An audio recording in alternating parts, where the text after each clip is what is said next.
kapatid at good evening po sa bawat isa po sa atin. Welcome po sa ating pong online Bible study. At welcome din po sa mga kapatid po natin na kasama po natin sa Facebook po. At bilang ating pong pag-uumpisa, inaanyahan ko pong lahat na umawit po dito po sa page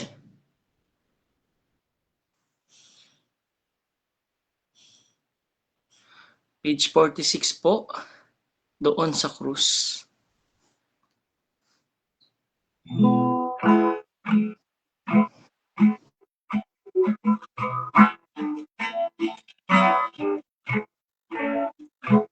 Tunay dugo'y itinigis ng hari ng Diyos.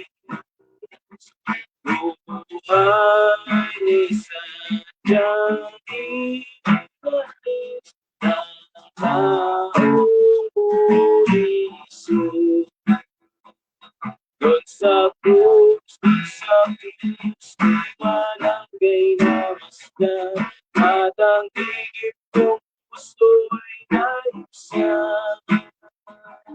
Doon ko natanggap aking katulusan, masaya ako maginanda. Dahil iba sa aking sala, siya'y nahihirapan. Sa awang walang kapantay, pag-ibig niya'y lumang. Doon sa krus, iwanan gaynamasdan, at ang higit kong puso'y naibsan. Doon ko natanggap aking katulusan, masaya ako maginanda. Ang puso ko'y inuugasan ng dugo niyang lahat, at sa kanya iyan ako ang buong buhay. Sa krus, iwanang gaynamasdan, at ang tigip kong puso'y naibsan. Doon ko natanggap aking katulusan, masaya ako maginanda.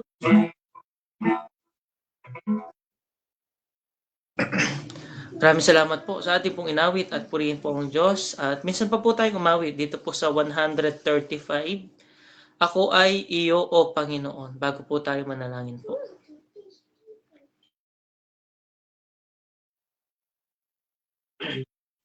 Ako ay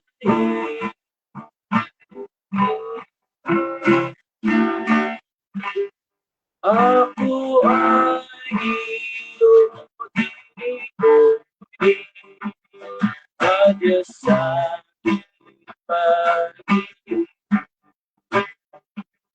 Kaya aking inanais, nasa iyo humiling. Pinapili ko ang buo ay sa ginagawa mo. Pinapili ko na ito, Panginoon, sa dugo mo. Makapanalangin sa pagliling ko, nang ako ay mapusko ng matatag na pag-ibig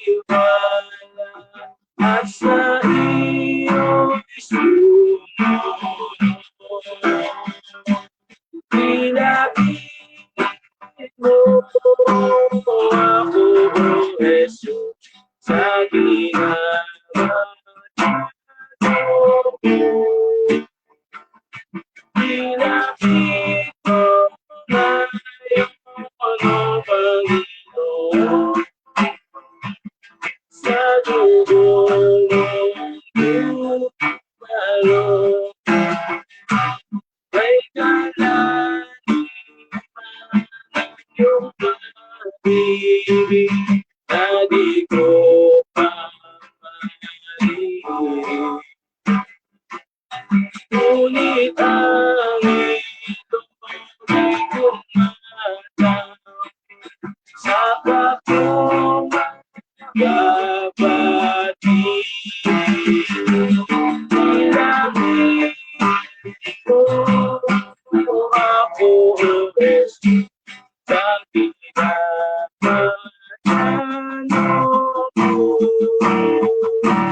Pinakit mo na, O Panginoon, sa dugo mong dumalo. Purihin po ang Diyos sa ating pong mga inawit at sa ating pong pagpapatuloy sa ating pong pananalangin. Hingin po natin kay Brother Ren Mark na pangunahan po tayo sa opening prayer po. Tayo po yung manalangin. Ama naming Diyos na banal, dakila at makapangyarihan po sa lahat. Ama, nagpupuri po kami at nagpapasalamat po sa inyo sa mabiyayang oras po na inyo pong ipinagkaloob sa bawat isa po sa amin. Bagamat kami po ay nasa online, ay inyo po kaming pinagsama-sama upang muli ay amin pong mapakinggan at pag-aralan po ang inyong pong mga banal na salita. Maraming salamat po Ama. Dalangin po namin ang pangunguna po ninyo sa bawat isa po sa amin, sa amin pong mga puso't kaisipan, upang tunay na matanggap po namin ang inyong pong mga salita at maintindihan po namin. At dalangin din po namin Ama ang inyong pong anak na gagamitin na magtuturo ng inyong pong mga salita. Pakapuspusin niyo po siya ng inyong pong banal na espiritu upang tunay po na ang inyong pong mga salita ay maituro ng naayon po sa inyong kalooban. Dalangin din po namin Ama ang mga kapatid po, ang mga maabutan po ng mensahe po na ito sa pamamagitan po ng Facebook Live. Ang dalangin po namin na patuloy, kayo rin pong manguna po sa kanila. At patuloy na dalangin din po namin Ama ang aming pong mga internet connection na kayo pong manguna po dito upang wala pong maging hadlang sa aming pong pakikinig ng inyong pong mga salita. Maraming salamat po Ama, at ibinabalik po namin ang pinakamataas na papuri at pasasalamat po sa dakila at makapangyarihang pangalan po ng aming Panginoong Hesus. Amen. Maraming salamat po sa ating kapatid. At ngayon po ay magpapatuloy po tayo sa pag-aaral po natin sa aklat po ng Pilipos. At ibibigay ko na po sa ating pong tagapagturo kay Brother Wilson Gutierrez po. Magandang gabi mga kapatid, at ako rin po ay personal na nagpapasalamat sa Panginoon sa patuloy po na pagbibigay niya po sa atin ng opportunity na makasama-sama po tayo na makapag-aral po sa mga salita ng Diyos. Bagamat tayo po ay physically ay magkakalayo o magkakahiwalay. At itinuturing ko rin pong isang biyaya ang pagsulong ng teknolohiya. At yan ay dapat natin na pasalamatan, at ako'y naniniwala na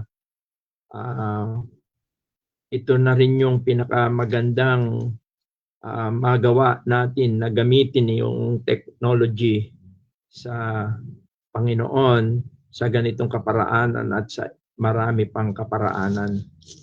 Nawa ay tunay na magamit natin yung technology, yung mga makabagong teknolohiya para po sa Panginoon. At ang ating pong pag-aaralan ay magpapatuloy po tayo sa ating pag-aaral sa aklat ng Pilipos. Although halos malapit na po tayong matapos dito sa Kapitulo 2 o sa chapter 2 po ng Book of Philippians. At ngayon po ay sa biyaya ng Panginoon, kung loobin niya, kung mayroon tayong oras ay take up na po natin lahat to. Pero for the meantime, basahin muna po natin yung verse 19 hanggang verse 24. Sa Philippians chapter 2, verse 19 hanggang 24. At ganito po ang ating mababasa.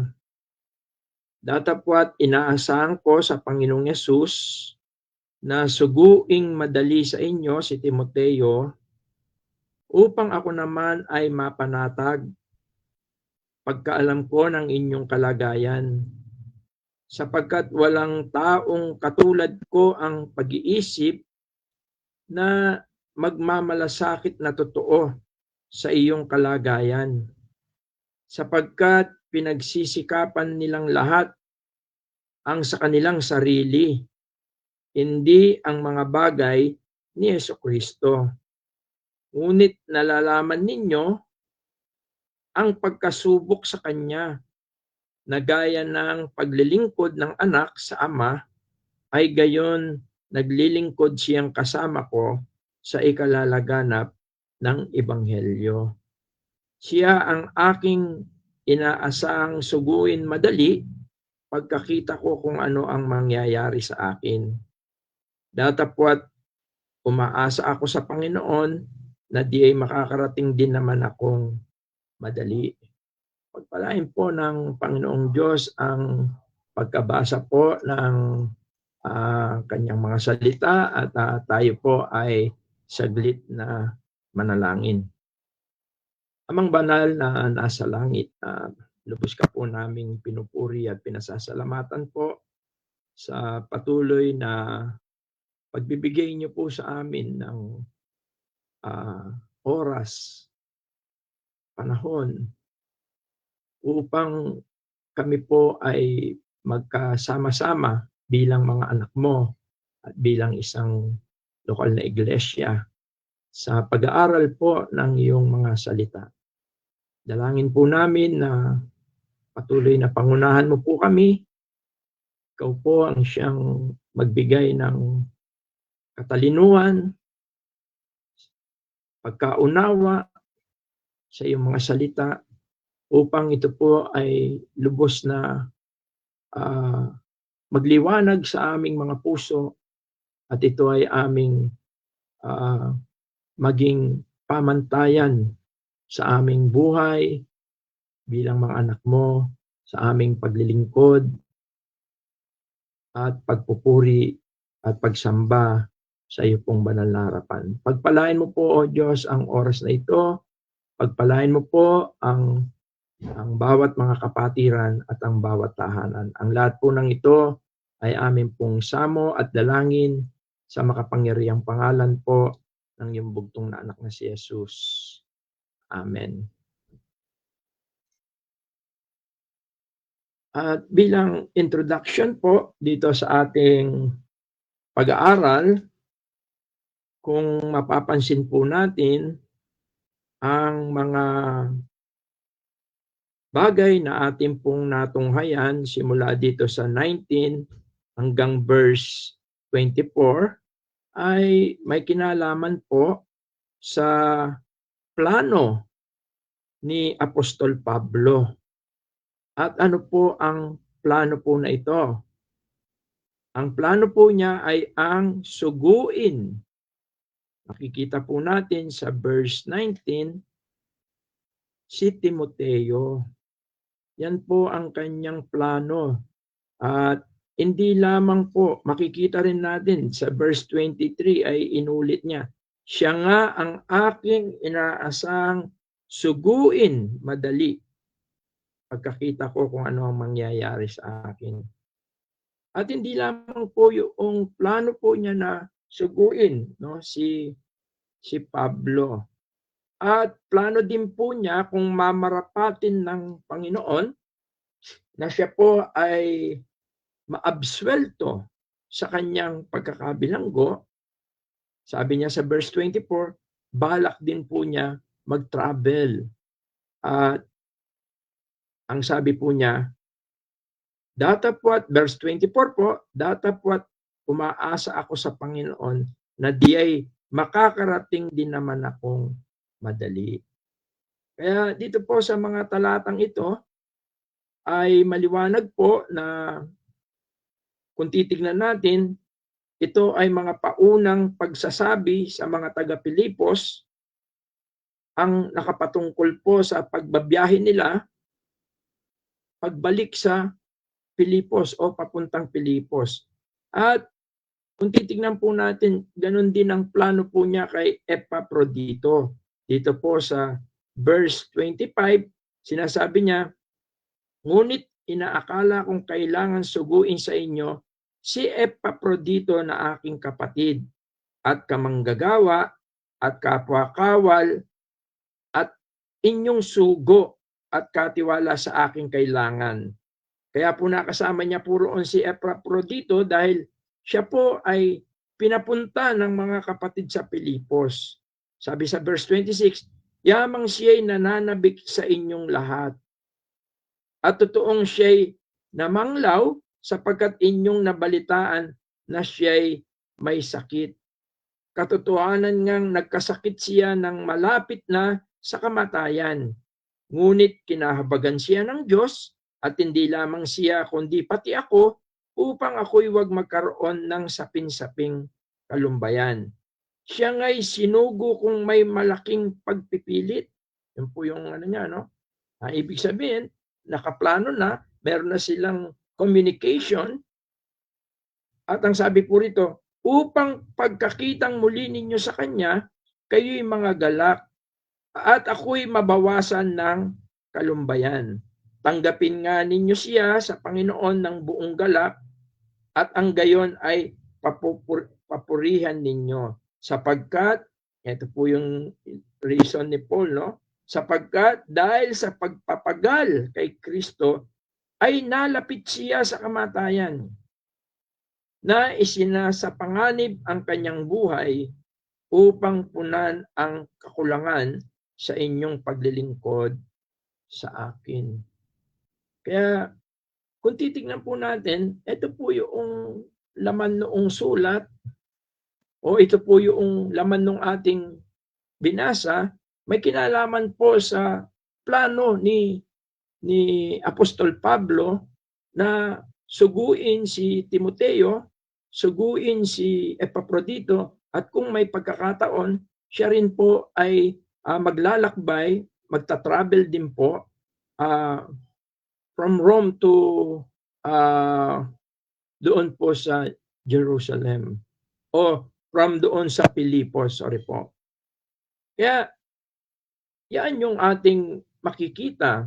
Pero kung lalaliman po natin yung ating insight dito po sa bagay na ito, kung ating masusing titignan, hindi lamang po ito pagpapaalam ng kanyang plano na pagsugo kay Timoteo at kay Epaprodito. Pagkat kung titignan po natin, makikita po natin ang sabi niya, basahin po natin ulit. Sabi niya, datapwat inaasahan ko sa Panginoong Hesus, ibig sabihin kung loobin ng Panginoon, kung sa kapangyarihan ng Panginoon ay ipaintulot ng Panginoon, although maganda naman po yon na ang lahat ng plano ay ilagak natin sa Panginoon at iasa natin sa Panginoon. At naniniwala si Pablo na kung ito'y loloobin ng Panginoon at kung ito'y pagkakatiwala sa Panginoon, ito po ay magkakaroon ng matagumpay. Ito pong pagpaplano. Kaya even sa church po, napakaganda po na kapag tayo po ay nagpaplano, maganda nagpaplano po tayo at iasa natin sa Panginoon. Pero ito po yung sinasabi niya. Datapwat inaasahan ko sa Panginoong Yesus na saguing madali sa inyo si Timoteo. Particular po. Ito po yung purpose niya at makikita natin yung reason niya.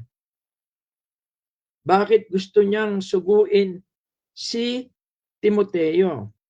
Ang reason po niya, ang sabi niya, upang ako naman ay mapanatag pagkaalam ko ng inyong kalagayan. Pero siguro ang maganda po rito makita natin particular na isinusugo niya si Timoteo. At makikita rin po natin ang dahilan bakit si Timoteo. Bakit si Timoteo po? Bagamat ayon sa chapter 1 ay kasama niya nga po si Timoteo.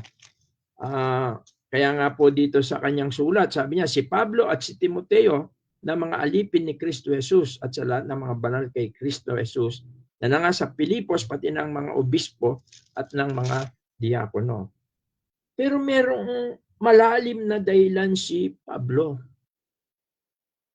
May malalim na dahilan si Pablo. Bakit si Timoteo?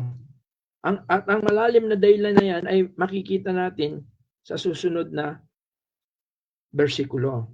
Sabi niya, sapagkat walang taong katulad ko ang pag-iisip na nagmamalasakit na totoo sa iyong kalagayan. Sa ibang salin po, tinignan ko yun, yung sabi niya sa ibang salin, yung kanyang pagka-English, I have no one like him who will genuine concern for your welfare. No? Yun po yung dahilan. Kaya kung alam niyo po, kung titingnan natin, ang mga talatang ito ay may kaugnayan pa rin sa sabihin nating importanteng paksa na tinatalakay ni Pablo dito sa chapter 2. Ano po itong paksang ito? Ito po yung sinasabi rito sa chapter 1, verse 27, yung pagkakaisa. Sabi po rito, yung pamumuhay. Sabi sa 27 to 28, ang inyo lamang pamumuhay ay maging karapat-dapat sa ebanghelyo ni Kristo upang maging ako ay dumating at kayo'y makita o wala man sa harap ninyo ay mabalitaan ko ang inyong kalagayan na kayo'y matitibay sa isang espiritu, na kayo'y mga kaisa ng kaluluwa na nagsisikap sa pananampalataya ng ebanghelyo. At sa anumay huwag kayong mga takot sa mga kaaway na ito, sa kanila'y malinaw na tanda ng kapahamakan, datapwat tanda ng inyong pagkaligtas at ito'y mula sa inyo sa Diyos. Ito po yung layunin. Ito po yung laman din. Hindi lamang siya plano na mag-travel sila o ipaisugo si Timoteo, pero ipinapakita rito na si Timoteo ay isang napakagandang halimbawa na siya ay mayroong pakikiisa. Kaya nga po, ginamit dito ni Pablo yung salita po, sapagkat walang taong katulad ko ang pag-iisip na magmalasakit na totoo sa iyong kalagayan. Yun po kasi yung unity, yung mayroong pagkakaisa ng espiritu, ng damdamin, ng kaisipan. Para po sa ebanghelyo, para po sa magandang balita.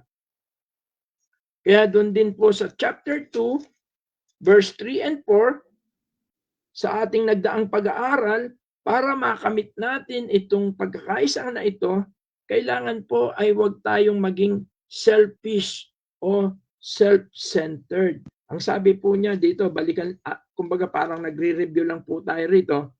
Dito sa chapter 2, verse 3 hanggang 4, sabi niya, huwag ninyong gawin ang anuman sa pamamagitan ng pagkakampi-kampi o sa pamamagitan ng pagpapalalo, kundi sa kababaan ng pag-iisip na ipalagay ng bawat isa ang iba na lalong mabuti kaysa kanyang sarili.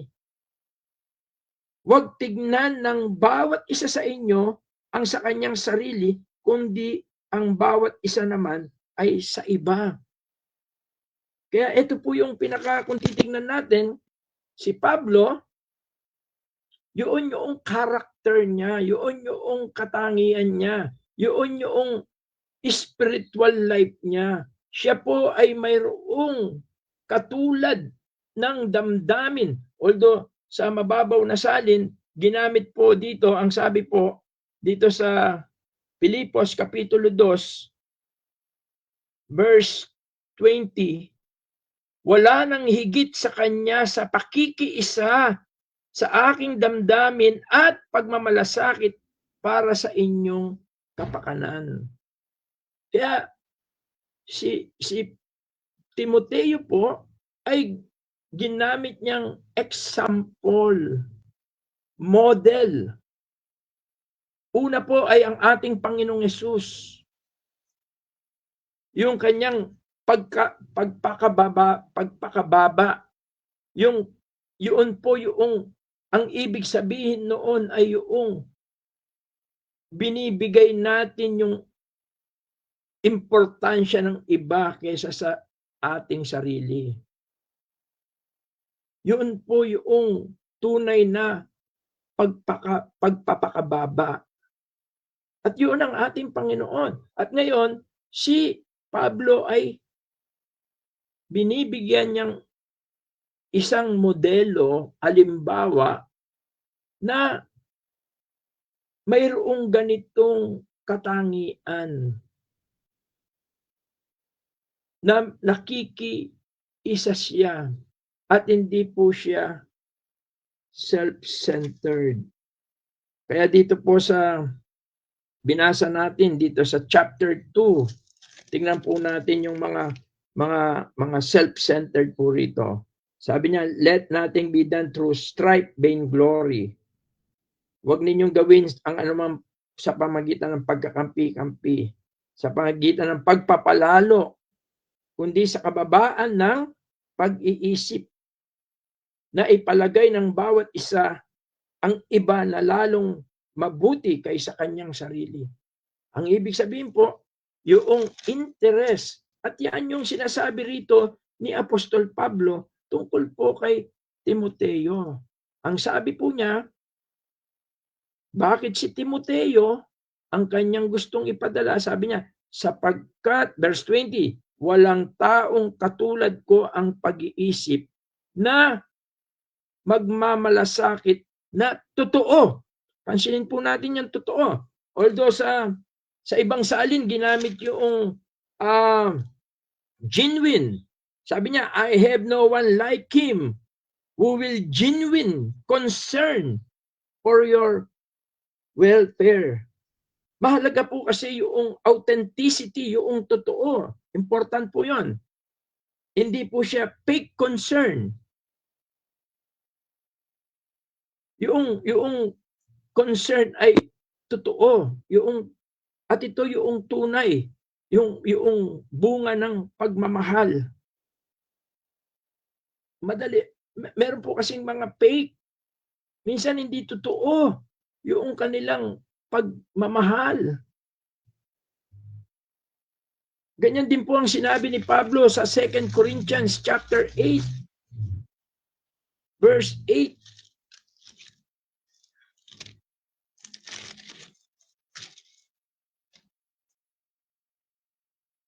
Sabi niya,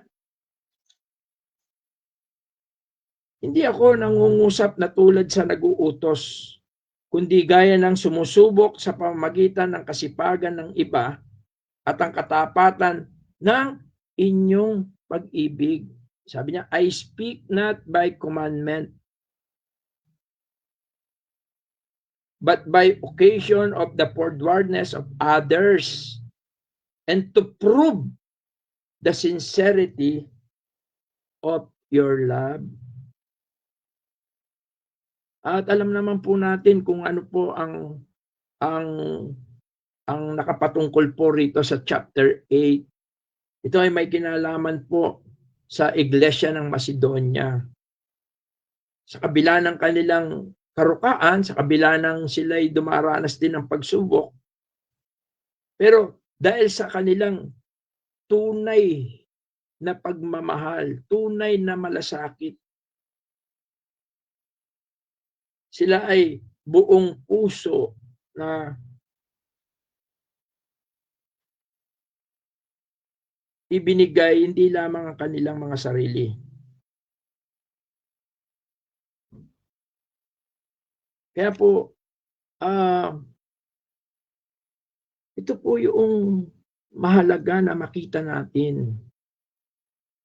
Ito po ang bakit si Timoteo, bakit siya po ang nais isugo ni Pablo, sapagkat mayroon siyang totoong pagmamalasakit.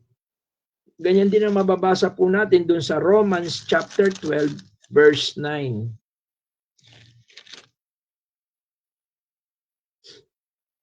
Sabi po niya, ang pag-ibig ay maging walang pagpapaimbabaw.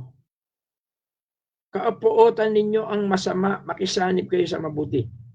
Let love be without dissimulation.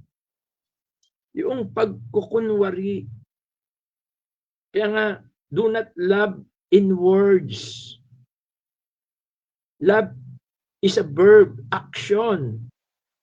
Yun ang sinasabi ni Pablo. Bakit si Timoteo?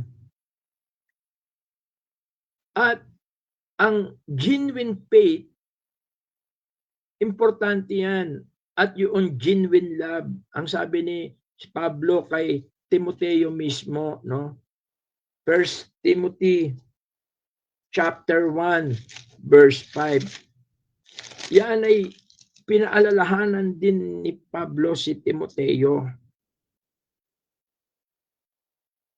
Sabi niya, ngunit ang ikinauuwian ng bilin ay ang pag-ibig na nagbubuhat sa malinis na puso at sa mabuting budhi at sa pananampalatayang hindi paimbabaw.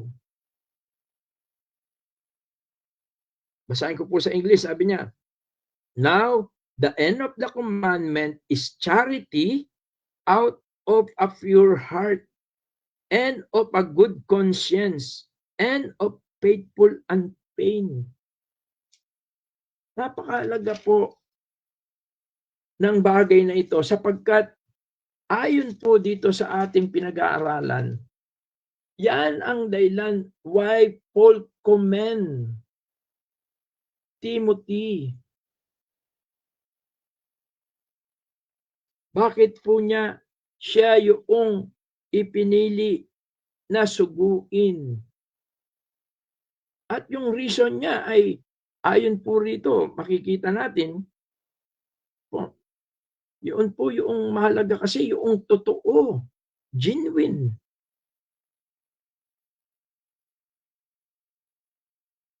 Alam naman natin, siguro alam natin ang istorya ni Judas, no? Regarding doon sa ipinagkaloob na mamahaling pabango, no? Kunwari meron siyang pagmamalasakit sa mga may hirap. Ang sabi niya, maganda ipagbili na lang. Napakalaking halaga at ipamigay na lang sa mga may hirap. Pero sa totoo, ang gusto niya lang ay yung self-motive, yung self-interest po niya. Pero mo, halos 3 taon niya na yung 3 years ministry ng Panginoon, siya yung may tangan noong pananalapi. Yun, biro yun, na-peak niya. Pero ako'y naniniwala na ang Panginoon ay hindi po natin malilinlang. Ang mahalaga ay totoo, yung pagmamahal, yung pagmamalasakit. At yun po yung napakaganda. Actually, ito pong salitang concern, although dito hindi naman niya sinabi yung, although ang ginamit niya lang dito sa Filipos 3, sabi niya, for all, verse 20, for I have no man like-minded who will naturally care for your state. Pero sa iba, yung concern, yung genuine concern, no? For your welfare. Alam niyo, yung sa Filipos 4:6, sa Filipos 4:6, yung salitang be careful for nothing, yung sa ibang salin, ang sabi niya, do not anxious. Yung salitang anxious, yung salitang anxious kasi po, although dito sa salin natin, sa Philippians 4:6, ginamit niya lang yung be careful for nothing, but in everything, by prayer and supplication. Yung mga balisa, yung anxious, sa ibang salin, ginamit niya yung anxious. Same word yun sa Greek yung concern. Kaya lang dito yun, negative. Kung papansinin natin, negative yun. Negative yung sinasabi rito sa chapter 4, verse 6. Careful for nothing. Negative po yun.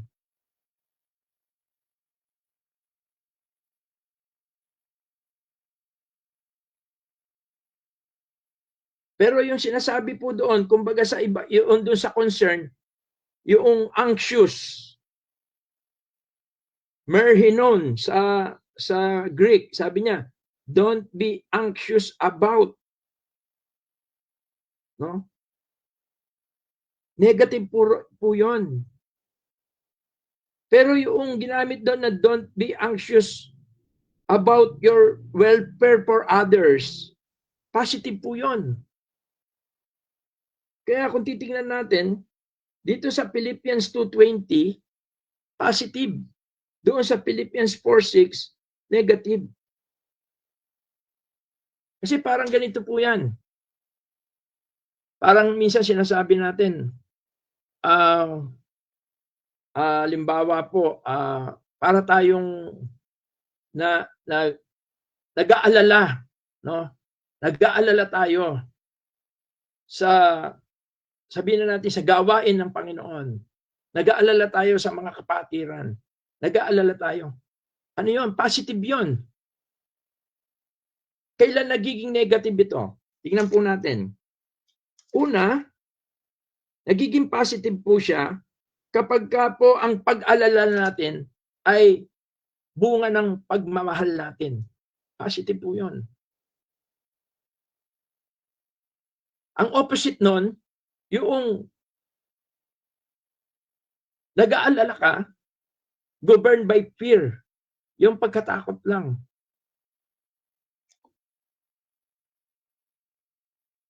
Nagiging positive din pagka yung nag-aalala ka dahil sa yung governed by trust sa Panginoong Diyos dahil sa kanyang sovereignty, no? Kaya pwede siyang negative, pwede siyang positive. Pero ang tinutukoy dito kay Timoteo, ang kanyang concern o yung kanyang kung bakit siya ay nag-aalala dahil sa kanyang pagmamahal sa Panginoon, kay Pablo, sa mga kapatid sa Pilipos, at higit sa gawain ng Panginoon. Yun yung kanyang concern. At ang dahilan kung bakit siya yung pinili. Sabi nga, bakit si Timoteo? Sabi rito, si Timoteo. At binigay niya yung dahilan. Ang sabi niya, verse 20, sapagkat walang taong katulad ko ang pag-iisip na nagmamalasakit na totoo sa iyong kalagayan. Mayroon po siyang genuine concern. Nag-aalala siya dahil mahal niya si Pablo. Kaya nga, yung pagmamahal niya kay Pablo, in-illustrate dito ni Pablo. Sabi niya, verse, ngunit nalalaman ninyo ang pagkasubok sa kanya gaya ng paglilingkod ng anak sa ama. Ay gayon naglilingkod siyang kasama ko sa ikalalaganap ng Ebanghelyo. Mamaya titignan po natin yan. Pero ang mahalaga makita natin na hindi lang po ito basta plano na suguin si Timoteo at si Pablo, kundi ang mga katotohanan po rito ay nagpapatuloy doon sa pagbibigay ni Pablo ng halimbawa doon sa pagkakaisa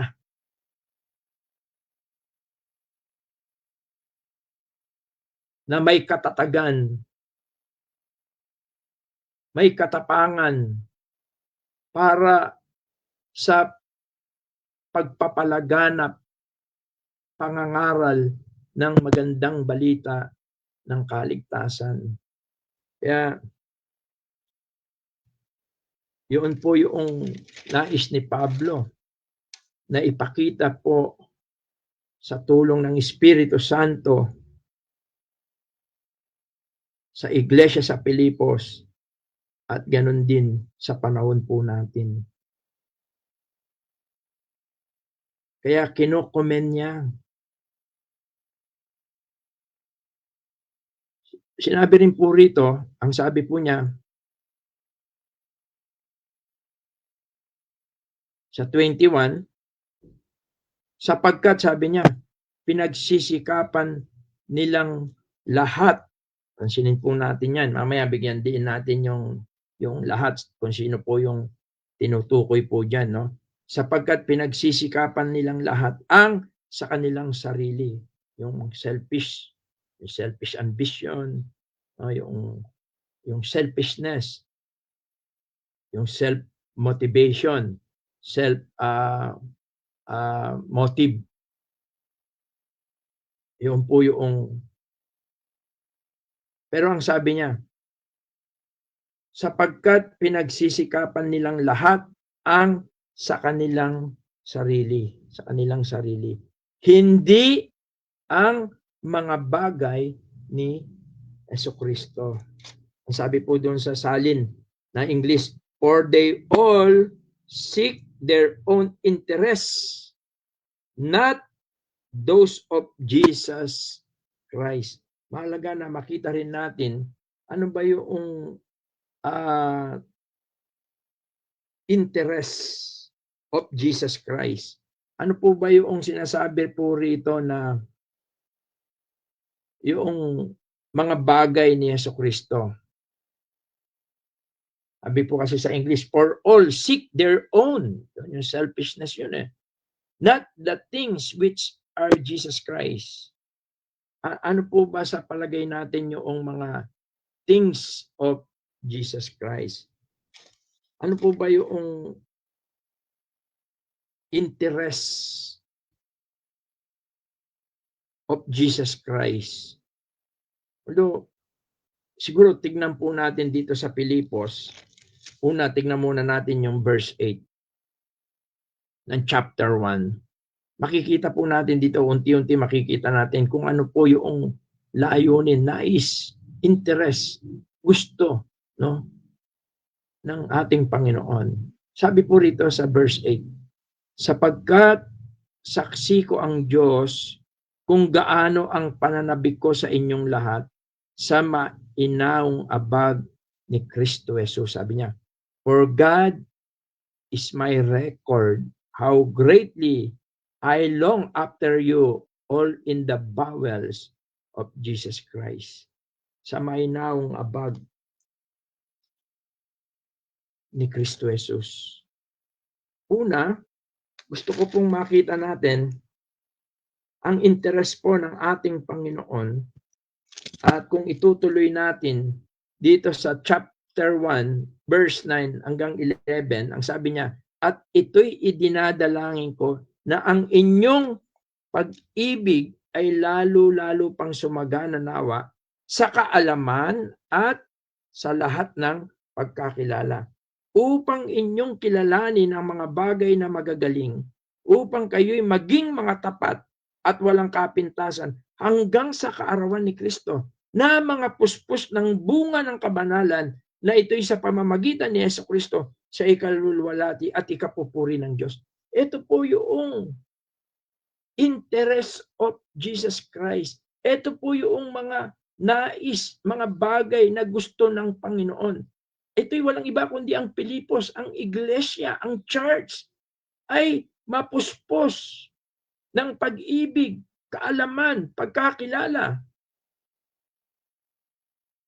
upang maunawaan nila kung ano yung mga karapat-dapat upang sila'y maging tapat. Verse 10, without offense, walang kapintasan hanggang sa pagdating ng ating Panginoon, na sila ay mapuspos ng bunga ng kabanalan, sanctified life.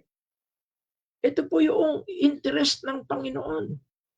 At ito ay may kinalaman lahat sa kanyang iglesia doon sa Pilipos.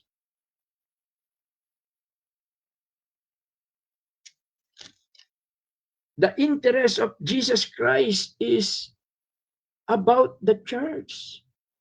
Kung paano ito titibay, kung paano ito'y lalago, upang ito'y maging kalugod-lugod sa Ama. At ito ay magamit effectively para sa ikalalaganap ng Ebanghelyo. Maging complete, no? Sapagkat yan ang dahilan kung bakit ang ating Panginoon ay namatay doon sa krus. Kaya nga sabi ron dito rin sa Filipos chapter 2, verse 3 and 4, sabi niya, huwag ninyong gawin ang anuman sa pamamagitan ng pagkakampi-kampi o sa pamamagitan ng pagpapalalo, kundi sa kababaan ng pag-iisip na ipalagay ng bawat isa ang iba na lalong mabuti kaysa kanyang sarili. Huwag tignan ng bawat isa sa inyo sa kanyang sarili, kundi ang bawat isa naman ay sa iba't iba. Magkaroon kayo sa inyo ng pag-iisip na ito'y na kay Kristo Jesus din naman. Na siya bagamat nasaan yung Diyos, ay inarin niyang isang bagay na nararapat panangnan ng pagkapantay niya sa Diyos. Kundi bagkus inubad niya ito at naganyong alipin na nakatulad sa mga tao. At palibas ay nasumpungan sa kanyang tao, siya ay nagpakababa sa kanyang sarili na naging masunurin hanggang sa kamatayan. Oo, sa kamatayan niya sa krus. Kaya yung concern niya, ito ay may kinalaman sa gawain. Tungkol sa kanyang iglesia, tungkol sa kanyang kamatayan, tungkol sa kanyang muling pagkabuhay. Kaya lang nakakalungkot, ang sabi rito ni Pablo, kaya si Timoteo ang pinili niya dahil nakita niya. Although yung salitang all po rito, no? Ako'y naniniwala hindi naman lahat ng mga taga-Pilipos. Actually, may mga taga-Pilipos na nung una ay sinasabi niya na sila ay naglilingkod, no? Sa verse 14 ng chapter 1. At ang karamihan ng mga kapatid sa Panginoon na palibhasa ay may pagkakatiwala sa aking mga tanikala ay lalong nagkaroon ng tapang upang salitain walang takot ang salita ng Diyos.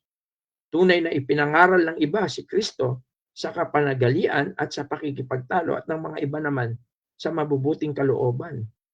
Ang isa'y gumagawa nito sa pag-ibig. Palibhasa ay nalalaman na ako'y nalalagay sa pagsasanggalang ng Ebanghelyo.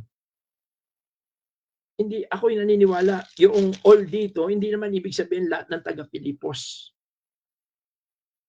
maybe yung word na all, the majority of the Philippians believer, selfish, wala silang interest, hindi sila nagpa-participate, hindi sila tumutulong, hindi sila nakikialam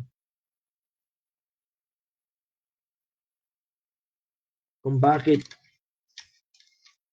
sinabi ni Pablo. Pero binigyan niya ng diin yung commendation niya kay Timoteo dahil nakita niya at napatunayan nila. Kaya nga ang sabi rito sa mga sumunod na mga bersikulo, sabi niya, ngunit nalalaman ninyo. Ano po yung nalalaman nila? Yung tungkol kay Timoteo.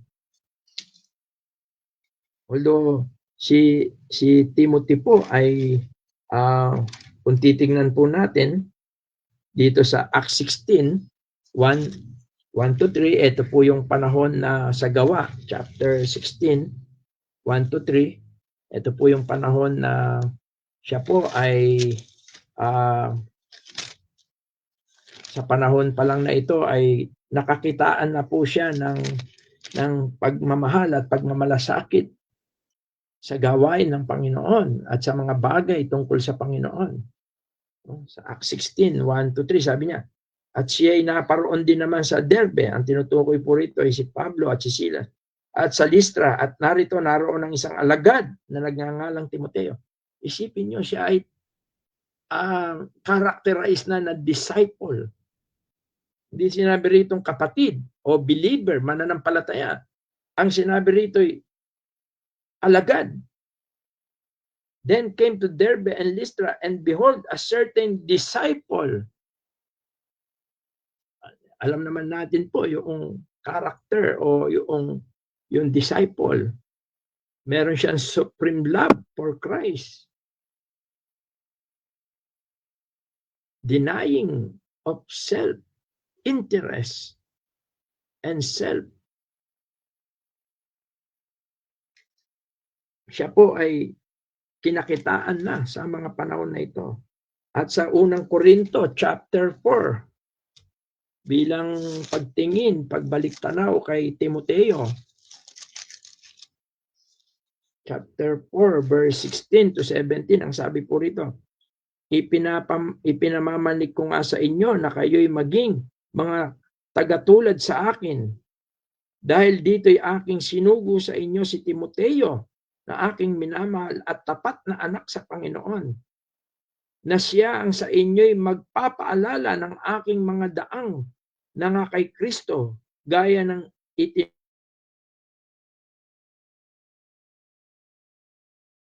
natin. Si Timothy is very helpful, very useful for Paul, for the sake of the gospel, for the sake of caring the church. Very helpful and very useful si Timothy. At sa 1 Thessalonians chapter 3 verse 2 and 3 ay tumulong din si Pablo si Timoteo to establish the church in Thessalonica.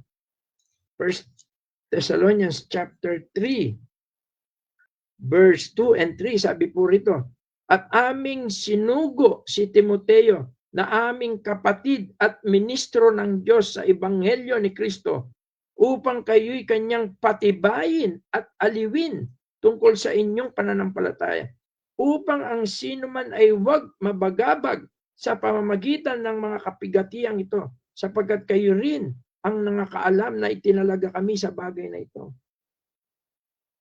Ang sabi po rito, and sent Timothy, our brother and minister of God, and our fellow laborer in the gospel of Christ, to establish you, para ma-establish, tumibay ang Thessalonian Church. Isa po sa naging useful, naging helpful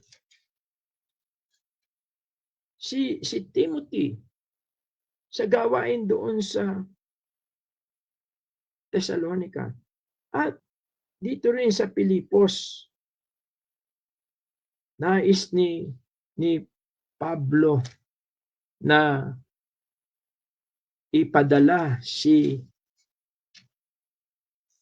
Timoteo sapagkat nakita niya na mayroon siyang tunay na pagmamahal, tunay na malasakit, pag-ibig, at nakahanda siyang magsakripisyo, nakahanda siyang magpagal, nakahanda siyang paggamit.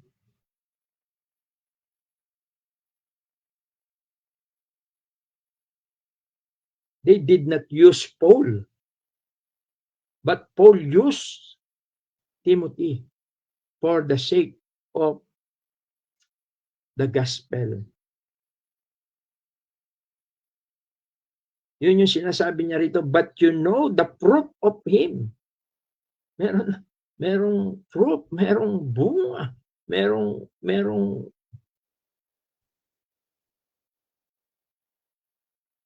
may katunayan.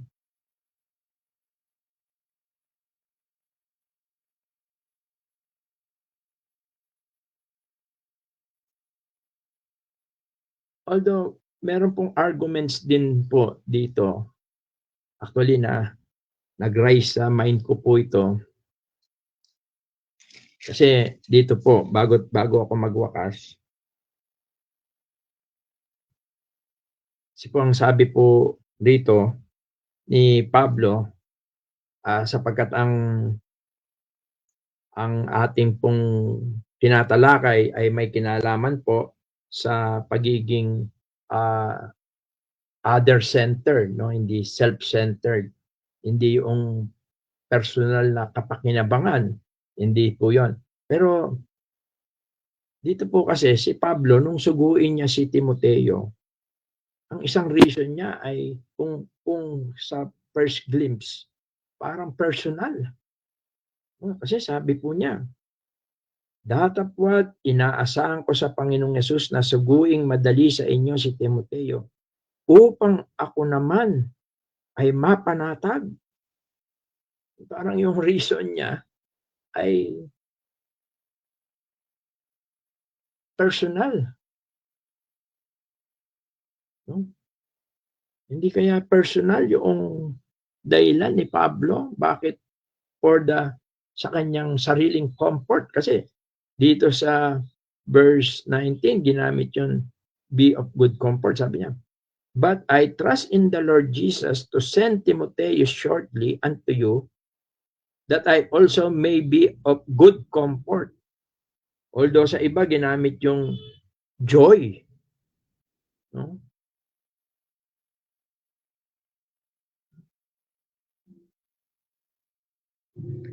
Siguro para makita po natin to, tingnan muna po natin yung dito sa chapter 1 verse 25.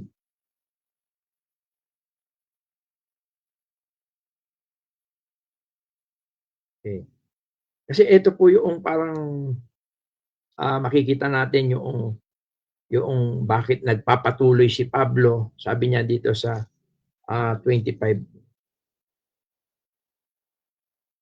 At sa pagkakatiwalang ito, ay aking nalalaman na ako'y mananatili, mananatili ako nakasama ninyong lahat sa ikasusulong ninyo at ikagagalak sa pananampalataya. Sabi niya, and having this confidence, I know that I shall abide and continue with you all for your furtherance and joy of faith. Yun yung kagalakan niya. Kaya sabi niya, upang ang kagalakan ninyo sa inyong pananampalataya. Although hindi niya alam kung gusto niya nang umalis, ayun po yung ano niya po rito, yung gusto niya nang mawala, gusto niya nang pumunta sa Panginoon, pero yung manatili pa roon, mabuhay pa, ay ang kanyang ininanais ay makatulong pa sa ikasusulong at ikagagalak sa pananampalataya ng mga taga-Pilipos. No? Doon sa chapter 2, verse 2, ay sinabi niya yung kasing kasiyahan niya eh. Lubusin ninyo ang aking katuwaan upang kayo'y magkaisa ng pag-iisip, mangagtaglay ng isa ring pag-ibig na magkaisa ng akala at isa lamang pag-iisip. Tingnan po natin, yung comfort, yung kaligayahan, yung katiwasayan ni Pablo ay nakabase doon sa kalagayan ng mga taga-Pilipos. Kung sila ay nagiging masaya sa kanilang pananampalataya dahil sa kanilang pagkakaisa, yung kagalakan ni Pablo ay nakabatay doon sa resulta, doon sa kalagayan ng mga taga-Pilipos. Kaya dito sa chapter 4, medyo lulundag po tayo ng konti. Ang sabi niya, kaya nga mga kapatid kong minamahal at pinananabikan, ang aking katuwaan at putong, magsitibay nga kayo sa Panginoon.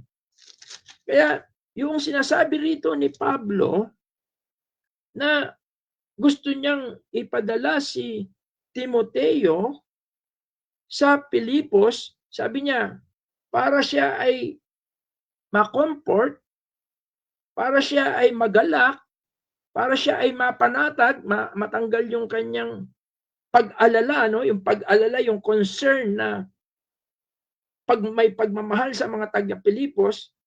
Ito po yung ibig sabihin nun.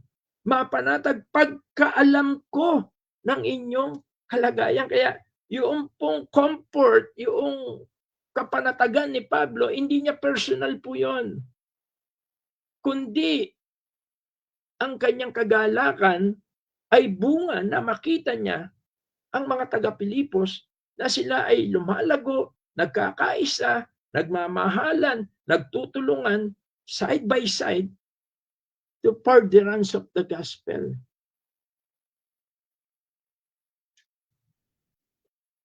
At yan po ang bagay na nakikita natin.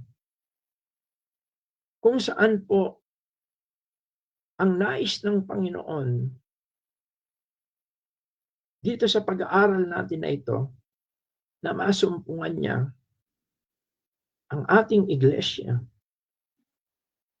na mayroon po tayong pagkakaisa. Ito po yung pinaka main points niya. Nagbigay lang po siya ng halimbawa. Ang pinaka main point niya ay yung magkaroon tayo ng fearlessly and unitedly in the gospel. Yung tayo ay matapang na nakikibaka at binabandera ang magandang balita na tayo'y nagkakaisa, bunga ng pagmamahalan, yung concern. Itinataguyod po natin ang gawain ng Panginoon. At kailangan po natin ng mga Timoteo. At sa susunod ay pag-aaralan po natin yung Epaprodito. Kaya mahalaga po na magnilay-nilay tayo. Saan po tayo? Doon pa tayo sa sabi yung all, yung lahat na selfish, o doon po tayo sa mga iilan, Epaprodito, Timoteo, yung mga ilang mga kapatid na nakikibaka, nakikiisa dahil sa kanilang pagmamahal sa gawain ng Panginoon. Let us pray po. Ama, maraming salamat po sa gabing ito. Salamat po sa iyong mga salita. Nawa po ay tunay po na sa pamamagitan po ng aming pag-aaral sa iyong mga salita ay lubos naming masilayan ang mga katotohanan nito. At ito po ay magsilbing liwanag sa aming puso, sa aming isip, upang pagliwanagin mo ang aming mga kaisipan at puso, upang kami po ay maging kagamit-gamit po, kapaki-pakinabang po para sa paghayo at sa pangangaral ng magandang balita na siya pong tunay na layunin ng Panginoon, ang mga bagay na sa iglesia para sa ikasusulong ng iglesia at katitibay nito para sa pagdadala ng magandang balita sa marami pa pong mga tao. Pagpalain mo po, Diyos, ang mga katotohanan ito. Tulungan mo po kami na ito po ay masumpungan mo sa mga buhay po namin at sa amin pong local na iglesia. Lahat po ng ito ay aming samot dalangin sa makapangyarihang pangalan po ng imbugtong na anak na si Jesus. Amen.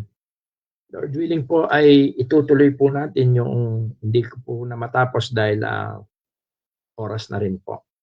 Good evening and God bless po sa atin.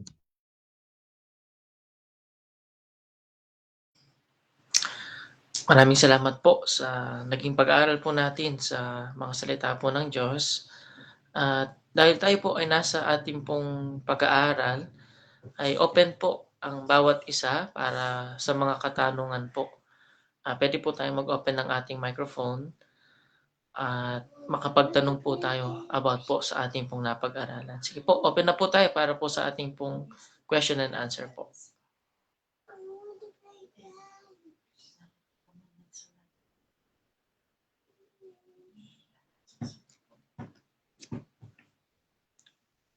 Sige po, meron po ba tayong katanungan mga kapatid?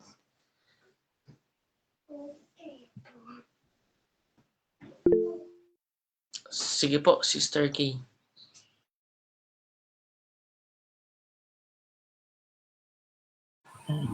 Yung tanong ko lang po, parang si Timoteo ay pinili po ni Pablo dahil sabi po niya, nakita po niya yung malasakit. Kapag pero alam po natin na parang youth pa si Timoteo. Kapag namimili po ba, hintayin pa bang mag-mature yung mga pinipiling para isugo sa mga church, or yun nga yung pinili si Timoteo? Kailangan po bang hintayin na mag-mature o yung sapat na po yung maganda po yung kanyang motibo?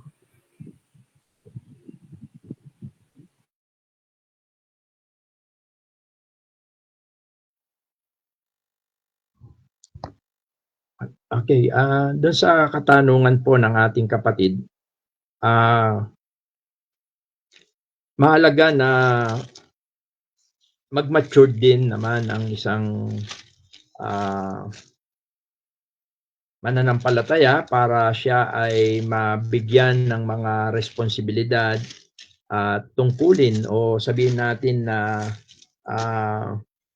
mga paglilingkod o mga ministeryo. Ayon dito sa unang Timoteo, isa sa mga sinabi ni Pablo, although ito ay sa mga elders, no, yung mga mayroong mga karakter o katangian ng mga gagamitin ng Diyos sa iglesia. Ang sabi niya sa chapter 3 ng 1 Timothy, sabi niya, hindi baguhan. Baka siya kung magpalalo ay mahulog sa kaparusahan ng dyablo. Bukod dito ay dapat din namang siya ay magkaroon ng mabuting patutuo na nasa labas, baka mahulog sa kapintasan at silo ng dyablo. Kaya isa Sister Kay, sa mga sabihin natin na wise, no, and godly, and sabihin natin na yung pagpili o pagtingin o pagkilala sa mga pwedeng gamitin ng Diyos sa kanyang gawain, sa ating Panginoon, no? Isang masasabi natin biblical and sabihin natin scriptural ay normal lang na dapat siya ay matured. Siya ay matured spiritually. Although itong sulat na ito ay kay Timoteo ito. At kaya nga importante yung mga binanggit natin kanina kay Timoteo, simula doon sa Corinto, sa Thessalonica, sa mga gawa, no?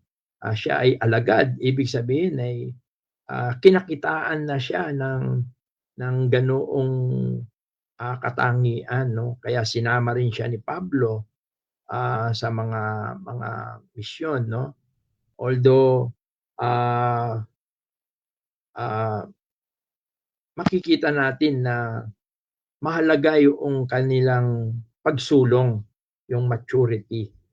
Kaya naman tayo ay kung minsan, ako personally, minsan ako ay hindi naman lahat ay ng sinasama ko matured. Yung iba kaya ako sinasama kung minsan para magkaroon ako ng opportunity to share yung faith ko, yung paglilingkod ko at makita rin nila, and then maaring yun ay makatulong sa kanila. Kaya minsan tinatawag ko na discipleship yon, yung pagka sinasama sila. At kung minsan ay kailangan yung maturity. Lalo na kung sa mga sabihin na natin na mga importante at masiselang bahagi na ng mga paglilingkod.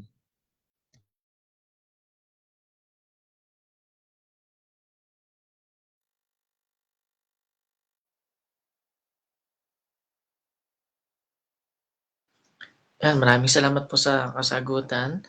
At muli po mga kapatid ay open na po tayo sa ating pong question and answer po.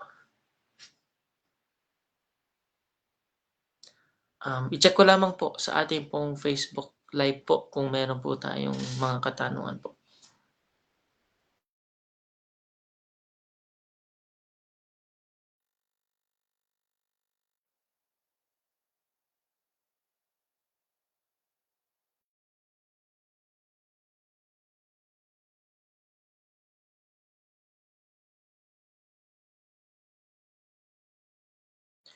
Okay, so far wala din pong question po sa ating pong Facebook Live po.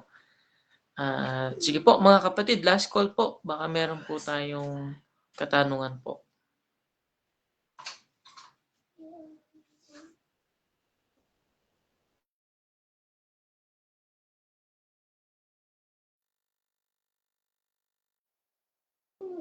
Okay, sige po. Siguro ang silence po ay isa pong sign na naging malinaw po ang ating pong pag-aaral, at marahil ang katanungan po ni Sister Kay ay katanungan din po natin, at salamat sa Panginoon to po ay nabigyan po ng kasagutan. At sige po, sa ating pong pagtatapos ay tayo po ay mananalangin. Hingin po natin kay Brother John na pangunahan po tayo sa closing prayer po. Tayo po ay manalangin po mga kapatid. Ama namin Diyos na dakila, banal, at makapangyarihan sa lahat. Patuloy po, Ama, na kami po ay magpapasalamat po sa biyaya po ninyo sa gabi po na ito, sa amin pong online Bible study. Salamat po sa lahat po ng nag-join at sa lahat pa po ng makakapakinig at nakinig po sa online. Pagpalain niyo po ang bawat isa po sa amin at patuloy po ang banal na Espiritu ang tumulong po sa amin pong pakikinig sa mga salita po ninyo. At salamat din po dahil muli nakita po namin sa amin pong pag-aaral po sa aklat po ng Pilipos kung paano po nawa ang iglesia po at magkaroon ng pagkakaisa. Totoo pong malasakit, concern po na ibahagi po ang mabuting balita ng kaligtasan. At nawa masumpungan niyo po ang mga puso po namin, lahat po ng ginagawa po namin ay tunay po na ang pag-ibig po ang nag-uudyok sa amin pong mga ginagawa na paglilingkod po sa inyo. Salamat po sa inyong pong anak na ginamit at nagtayag po ng iyong mga salita. Patuloy po ang dalangin din po namin ang pangunguna po ninyo sa aming pong kapatid at sa bawat isa po. At amin pong inaasahan din po ang pong pag-iingat at maging po sa gabi po na ito. Salamat po at muli ang lahat po ng ito ay amin pong idinadalangin sa tanging ngalan lamang po na itong bugtong na anak, si Kristo Jesus. Thank you po and God bless po sa atin. Okay, good evening po at God bless po sa ating lahat.